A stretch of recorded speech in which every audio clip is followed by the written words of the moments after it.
అందరికీ నమస్కారం. ఈరోజు మీ అందరికీ నేను వినిపించబోయే కథ ఓ అమ్మాయి కథ. రచయిత యద్దనపూడి సావిత్రి గారు. ఇక కథలోకి వెళితే, శంకరం, వినాయక చవితికి నాతో పాటు నిన్ను తీసుకురమ్మని రాసింది అమ్మ అన్నాను. పాపం ఓ షాప్లో సప్లై బాయ్గా పనిచేస్తున్న శంకరానికి 2-3 రోజుల సెలవులంటే జీతం నష్టమేగా అని బాధేస్తుంది. నేనేదైనా సాయం చేస్తానంటే ఒప్పుకోడు. ఆత్మాభిమానం ఎక్కువ. నాకు కూడా మీ అమ్మగారు ఉత్తరం రాశారు సార్.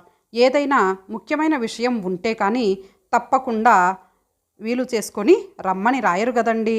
ఎలాగోలా వీలు చేసుకొని మీతో పాటుగా బయలుదేరుతానండి అన్నాడు శంకరం. ఆ తర్వాత ఏవో సినిమా కబుర్లు, క్రికెట్ మ్యాచ్పై మా సొంత కామెంటరీలతో సరదాగా ఓ గంట గడిచిపోయింది. శంకరం ప్రొద్దున్నే మళ్ళీ వస్తానని చెప్పి వెళ్ళాడు. ఎంత చెప్పినా ఇక్కడ భోంచేయడు. మీకిప్పటికే చాలా రుణపడ్డాం సార్ అంటూ అమ్మ పట్ల కృతజ్ఞతాభావాన్ని నా ముందు వ్యక్తం చేస్తాడు. అది అతనికి మామూలు విషయం. కానీ నాకు మాత్రం చాలా చిన్న వయస్సులో ఆ అబ్బాయి అంతగా బాధ్యతాయుతంగా హద్దులు దాటకుండా స్వాభిమానంతో జీవించడం విచిత్రంగా అనిపిస్తుంది. ఈ స్వాభిమానం తండ్రి వారసత్వమా? ఆ మర్నాడు 4 గంటలకే వచ్చి నన్ను నిద్రలేపాడు శంకరం. తొందరగా స్నానం కానిచ్చి నేను శంకరం స్టేషన్ చేరుకున్నాం. రైలు బయలుదేరే ముందు కప్పు కాఫీ తాగి మా సీట్లలో సెటిల్ అయిపోయాం. శంకరం కాశీపేట వస్తుండగా టిఫిన్ డబ్బా తీశాడు. నాకు 1/2 డజన్ పూరీలు, ఆవకాయ వేసిన ప్లేటు అందించాడు. రాత్రి ఇంటికి వెళ్ళాక పూరీలు చేశాడట. ఎందుకు నీకు ఈ శ్రమ అంటున్నా వినకుండా నా ప్లేటు తీసుకొని కడిగి తను టిఫిన్ చేసి అన్నీ శుభ్రంగా కడిగి చేతి బుట్టలో సర్దుకున్నాడు. ఆ బుట్టలోనే రోజు టిఫిన్ పెట్టుకొని షాప్కి వెళతాడు శంకరం. శంకరానికి పెద్ద చదువు లేదు. జీతము 1000 రూపాయలే.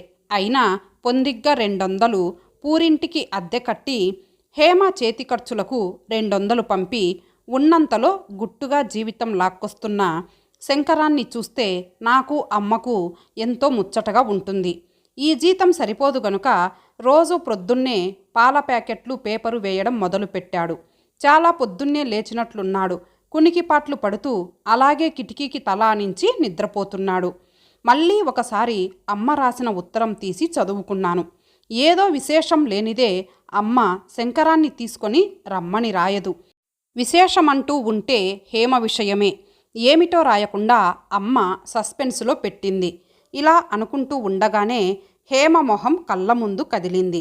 లేడి కళ్ళ ముద్ద మందారం హేమ. నేను బ్యాంక్ ఎంప్లాయీని. ట్రాన్స్ఫర్ రీత్యా తప్పనిసరిగా హైదరాబాద్ రావాల్సి వచ్చింది. ప్రకృతి ప్రేమికుడిని కావడం వలన ప్రశాంతంగా ఉన్న కాలనీ కోసం వెతికాను. ఇంకా పూర్తిగా డెవలప్ కాని కాలనీలో ఆఫీస్కి చాలా దూరమైన 2 గదులు అద్దెకు తీసుకున్నాను.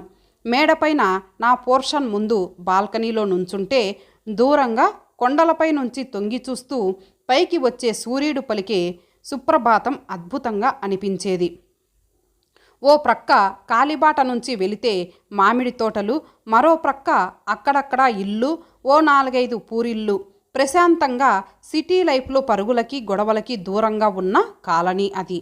రోజు పొద్దున్నే 5ంటికి లేచి యోగాసనాలు వేసి ఆ తర్వాత ఓ గ్లాసు పాలు తాగి బాల్కనీలో నిలబడే ప్రభాత సూర్యుడిని, పరిసరాల్ని గమనిస్తుంటాను.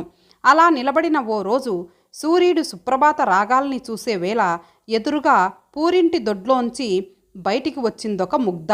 ముగ్ధ అంటే బాగుంటుందో లేదో గాని నా మనసులో ముగ్ధ అన్న భావం స్థిరపడింది.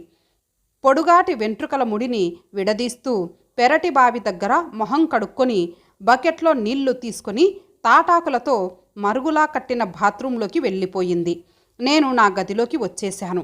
నేను షేవింగ్ చేసుకుంటూ ఆ నల్లటి పొడుగాటి వెంట్రుకలు ఓ ప్రక్క మొహం కప్పివేస్తుంటే అర్ధచంద్రుడిలా కనిపించిన మొహాన్ని గూర్చి ఆలోచించడం మొదలుపెట్టాను.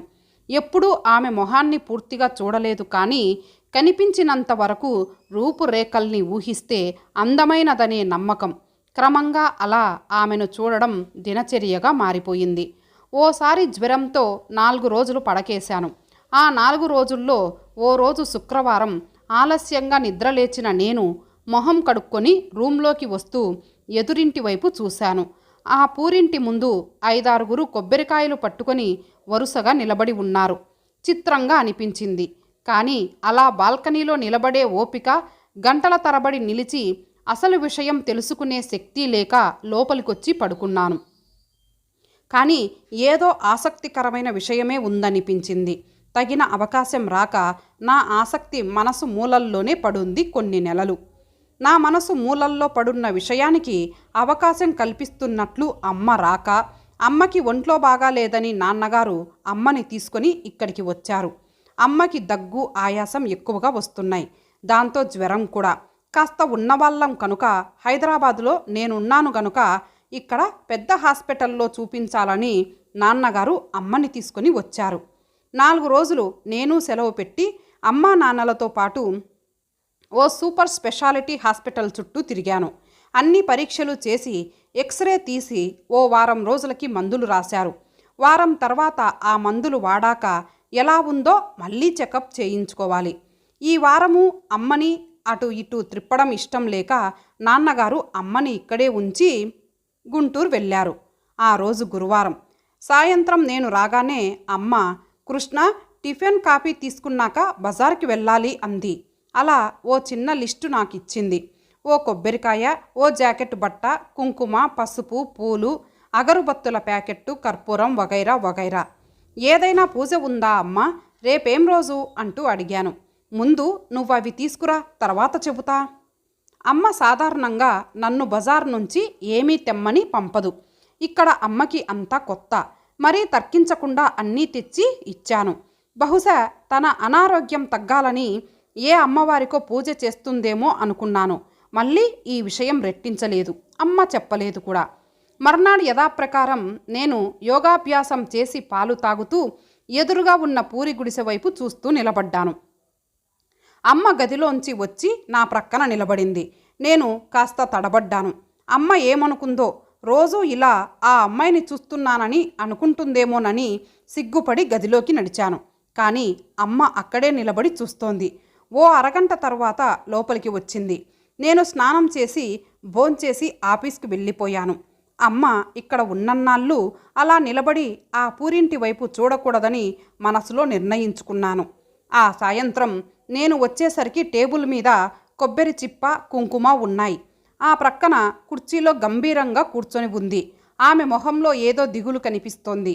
అమ్మ, ఒంట్లో బాగాలేదా? బాగా ఆయాసంగా ఉందా? కంగారుగా అడిగాను. తల అడ్డంగా ఊపింది. కానీ కళ్ళల్లో మాత్రం బాధ తొంగి చూస్తోంది. ఫ్లాస్క్లో కాఫీ ఉంది, తాగు నాన్న అంది బరువుగా. అమ్మకి ఓ కప్పులో కాఫీ అందించి నేను కాఫీ తీసుకున్నాను. అమ్మ అంత గంభీరంగా బాధగా ఉండాల్సిన అవసరమేమిటో నాకు అర్థం కాలేదు. అమ్మ ఇంతే, చాలా సున్నిత మనస్కురాలు. ఏ చిన్న విషయాన్నైనా సీరియస్గా తీసుకొని బాధపడుతుంది. అనారోగ్యం అమ్మని అంతగా బాధ పెడుతోందా? అమ్మ, కాస్త దగ్గు, ఆయాసం ఉన్నంత మాత్రాన పూర్తిగా తగ్గదన్న భయం దేనికి? డాక్టర్ గారు మరీ సీరియస్గా తీసుకోవాల్సినంత ఏమీ లేదన్నారు. ఏదో కొంచెం లంగ్స్లో ఇన్ఫెక్షన్ అంతే అంటూ ఏదో చెప్పబోయాను. అమ్మ చెయ్యెత్తి వారించింది. అయితే విషయం అది కాదన్నమాట. ఇక లాభం లేదు. అమ్మ మనసు తేలిక కావాలంటే అలా తిప్పుకురావాలి. అందుకే బలవంతంగా బిర్లా మందిర్కి తీసుకువెళ్ళాను. అక్కడి నుంచి హుస్సేన్ సాగర్లో బుద్ధుడు, లైట్ల వెలుగులో అందంగా కనిపిస్తున్న నగరం, మధ్యలో నా ఆఫీస్ కబుర్లు, స్నేహితుల కబుర్లు. అమ్మ మూడ్ మారింది. తేలికపడ్డ మనసులతో ఇల్లు చేరాము.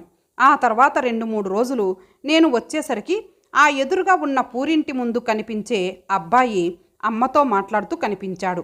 నన్ను చూడగానే అమ్మ ఆ తర్వాత తీరిగ్గా మాట్లాడుకుందాం నాయనా అంటూ పంపించేది. అమ్మ చాలా తక్కువగా మాట్లాడుతుంది. కొత్త వారితో మరీ తక్కువగా మాట్లాడుతుంది. అలాంటిది ఆ కొత్త అబ్బాయితో అలా ఆప్యాయంగా మాట్లాడడం నాకు ఆశ్చర్యం కలిగించింది. అమ్మ ఏం చేసినా నేను కాదనను. కానీ అలా అర్ధాంతరంగా మాటలు ముగించి పంపించింది దేనికి? బహుశా నేను అలసిపోయి వస్తాను కనుక నాకు ఇబ్బందిగా ఉంటుందని అనుకుందేమో. అలా సాగేవి నా ఆలోచనలు. 4వ రోజు నేను వచ్చేసరికి ఆ అబ్బాయి, అమ్మ బాల్కనీలో కుర్చీలు వేసుకుని కూర్చొని ఉన్నారు. ఆ అబ్బాయి ఏదో బాధని వ్యక్తం చేస్తూ చెబుతున్నాడు. అమ్మ సానుభూతిగా వింటోంది. పక్కనే ఉన్న టిఫిన్ ప్లేటు, ఖాళీ కాఫీ కప్పు ఆ అబ్బాయి చాలాసేపటి నుంచే అక్కడ ఉన్నాడని చెబుతున్నాయి. బహుశా 2-3 రోజుల నుంచి నన్ను చూస్తూ ఉండడం వలన కాబోలు ఆ అబ్బాయి ఓ నవ్వు మొహానికి పులుముకున్నాడు. నేను మొహం కాళ్ళు కడుక్కొని వచ్చేసరికి ఆ అబ్బాయి వెళ్ళిపోయాడు. ఏంటమ్మా విశేషం? ఈ అబ్బాయి మనకు తెలిసినవాడా ఏమిటి? అంతగా కబుర్లు చెబుతున్నాడు అన్నాను. అమ్మ బరువుగా నిట్టూర్చింది. ఇప్పుడే వచ్చావు, ఈ గొడవ దేనికి? ఆదివారం తీరిగ్గా ఉంటావుగా, అప్పుడు చెబుతాన్లే ఈ విషయాలన్నీ అంది. నేనింకా రెట్టించలేదు. 2 రోజులాగితే ఆదివారమేగా. గుంటూరు నుంచి శనివారం ప్రొద్దున్నే నాన్నగారు వచ్చేశారు. అమ్మని మళ్ళీ చెకప్కి తీసుకెళ్లారు. డాక్టర్ గారు లంగ్స్లో ఇన్ఫెక్షన్ తగ్గుతోందని చెబుతూ మరో 1 నెల రోజులకి మందులు రాశారు. అవి వాడితే ఇన్ఫెక్షన్, ఆయాసము పూర్తిగా తగ్గుతాయని చెప్పారు. ఆదివారం నేను ఇంట్లో ఉంటాను గనుక ఆ రోజు నాతో తీరిగ్గా గడిపి సోమవారం ప్రొద్దున్నే వెళ్ళాలని నిర్ణయించుకున్నారు అమ్మా నాన్న. ఆదివారం ప్రొద్దున్న 9 గంటలకల్లా టిఫిన్ చేసి కబుర్లు చెప్పుకుంటున్నాం. పోయిన సంవత్సరం మా ఇంటి ప్రక్కన ఓ పెంకుటిండ్లు ఖాళీ స్థలం కొన్నారు నాన్నగారు. ఆ పెంకుటిల్లు పడగొట్టి షాపింగ్ కాంప్లెక్సులు కట్టాలా, రెసిడెన్షియల్ ఫ్లాట్స్ కట్టాలా అని చర్చించుకుంటున్నాం. ఈలోగా నిన్న అమ్మతో కబుర్లు చెప్పిన ఎదురింటి అబ్బాయి పరిగెత్తుకొచ్చాడు. ఏమిటి శంకరం, ఏమిటా కంగారు అంటూ అమ్మ బయటికెళ్ళి ఆ అబ్బాయితో మాట్లాడి వచ్చింది. నేను ఓ అరగంటలో వస్తానండి అంటూ నాన్నగారికి చెప్పి సమాధానం కోసం ఎదురు చూడకుండా ఆ అబ్బాయితో పాటు వెళ్ళింది. నాన్న నేను మొహామొహాలు చూసుకున్నాం.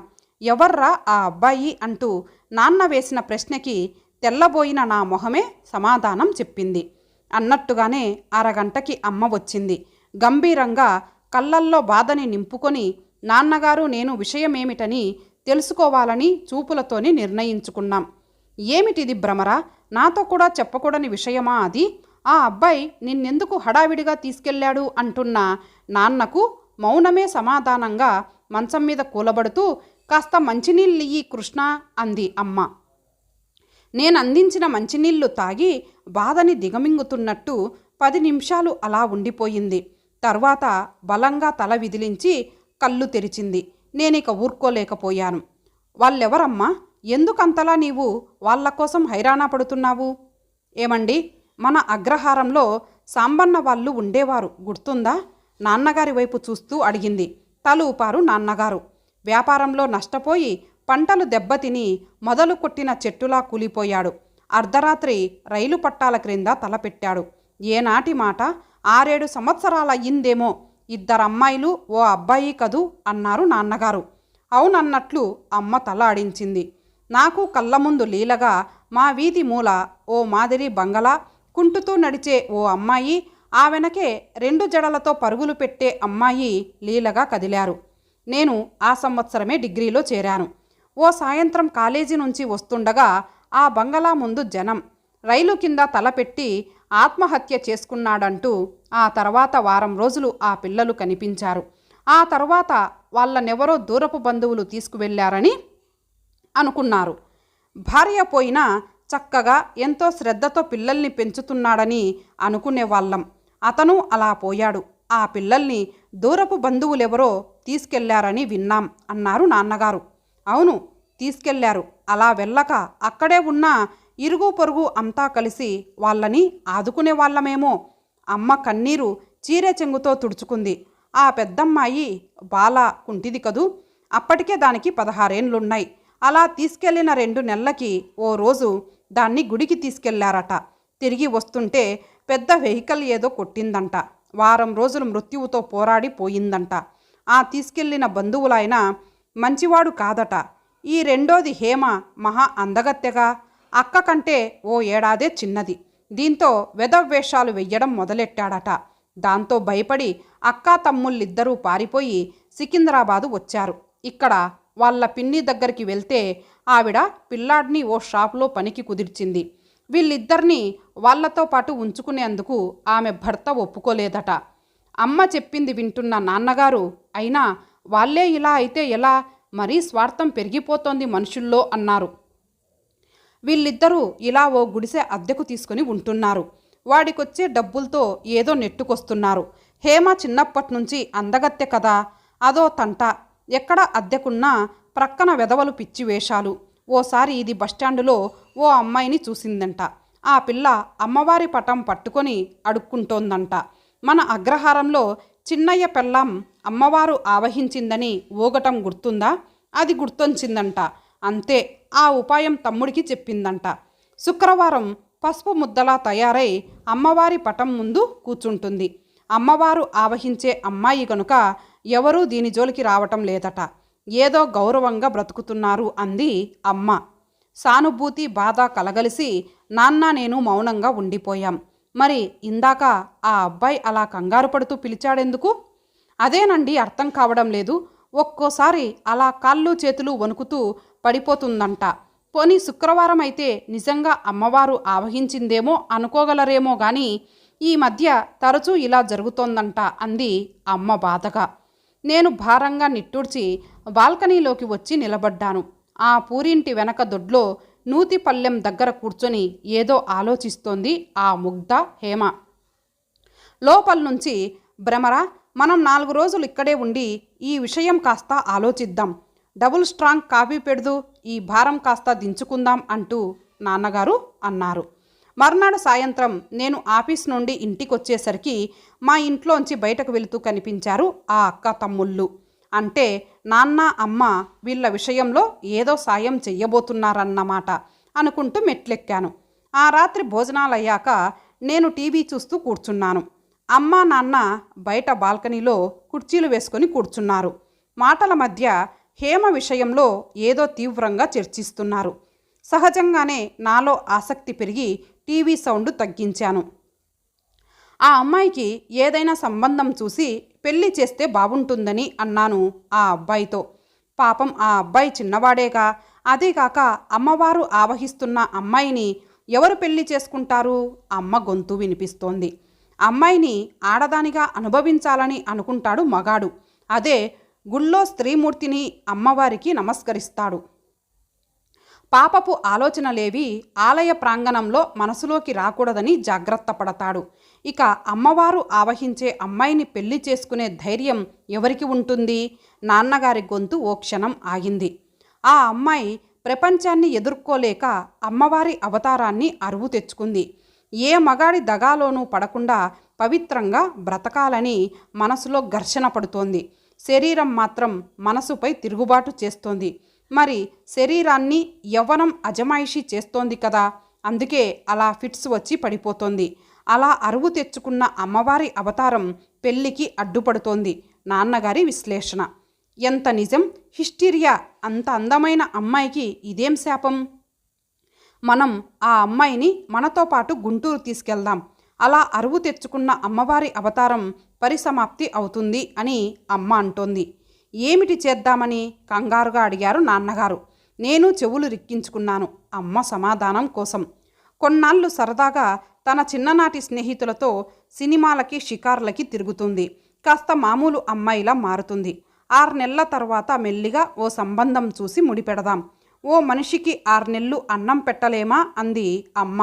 6 నెలల తర్వాత కూడా ఆ అమ్మాయి ఆరోగ్యం కుదుటపడకపోతే మళ్ళీ అమ్మకే సందేహం. అవును, వీలైతే సైక్రియాటిస్ట్కి చూపిద్దాం, బహుశా తగ్గుతుందేమో. ఆ మాత్రం మానవత్వంతో సాయం చెయ్యగల స్థితిలోనే ఉన్నాం కదా. నాన్నగారు మరో సలహా కూడా ఇచ్చారు. మరింత చర్చించాక అవసరం రాదేమో, కాసేపయ్యాక శంకరాన్ని రమ్మన్నాడు. హేమని ఒప్పించే పూచి వాడిదే అంది అమ్మ. కష్టమైనా ఎలాగో హేమని ఒప్పించి తమతో తీసుకెళ్లారు అమ్మా నాన్న. హేమని తీసుకెళ్ళి 6 నెలలైంది. ఈ 6 నెలలలో నేను 2 సార్లు గుంటూరు వెళ్ళాను. మొదటిసారి వెళ్ళినప్పుడు హేమ నన్ను తప్పించుకొని తిరిగింది. రెండోసారి మాత్రం ఆ ప్రయత్నం చెయ్యకుండా డైనింగ్ హాల్లో మాతో పాటు కూర్చొని భోంచేసేది.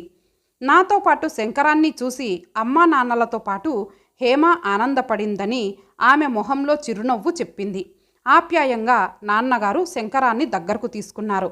పిచ్చి సన్నాసి, వద్దన్నా అక్కకి చేతి ఖర్చు అంటూ డబ్బు పంపుతున్నావు, ఆ మాత్రం మేం చూసుకోము అంటూ ప్రేమగా మందలించారు.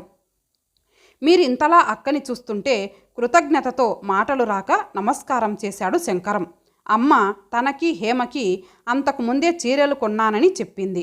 నాన్నగారు నన్ను శంకరాన్ని తీసుకొని బజారుకెళ్ళి రెడీమేడ్ దుస్తులు కొన్నారు. ఇంట్లో ఏదో పండగ వాతావరణం ముందుగానే అలుముకుంది. ఆ రోజంతా అందరం సరదాగా కబుర్లు చెప్పుకుంటూ గడిపాం. మర్నాడు పండగ. అమ్మ హేమ వంటింట్లో పిండి వంటలు చేస్తున్నారు. శంకరం, మీ అక్క త్వరలో పెళ్లి కూతురు అవుతుందోయ్, ఇప్పుడు ఏ పిట్సు లేవు శంకరానికి నాన్నగారు చెబుతున్నారు.